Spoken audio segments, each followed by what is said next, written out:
ఇదే మన సంస్థాగత తీర్మానాలు కావాలండి. ప్రతి ఊరికి సంబంధించిన కమిటీలన్నీ చంద్రబాబుని యాక్సెప్ట్ చేసినాయి. ఎన్టీ రామారావు పక్కన పెట్టి ప్రతి ఊరు ప్రతి కమిటీ కూడా అనుబంధ సంఘాలతో సహా. దెన్ అంత హోంవర్క్ చేయాల్సి వచ్చింది. ఇవాళ ఏముంది అసలు ప్రాబ్లం? అధికార మార్పిడి స్మూత్గా జరిగిపోతుంది. ఆల్రెడీ ఏం లేదు, మహానాడులో తీర్మానం చేస్తే అయిపోయినట్టే.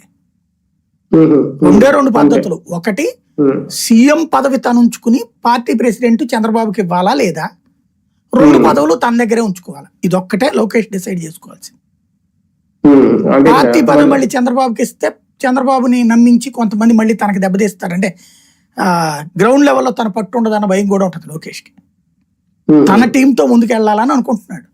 అంటే వర్కింగ్ ప్రెసిడెంట్ ఇప్పుడు కేటీఆర్ లాగా అట్లా కాదు ఈయన అనుకుంటోంది. అట్లాంటిది వద్దని. చంద్రబాబు గారు ఎట్లయితే కంప్లీట్ గా సీఎం ప్లస్ పార్టీ ప్రెసిడెంట్ ఉంచుకున్నారో అట్లాగే లోకేష్ ఉంటే బెటర్ అనేది లోకేష్ టీం ఫీలింగ్. మరి అప్పుడు చంద్రబాబు గారికి ఏమి ఇవ్వాలి?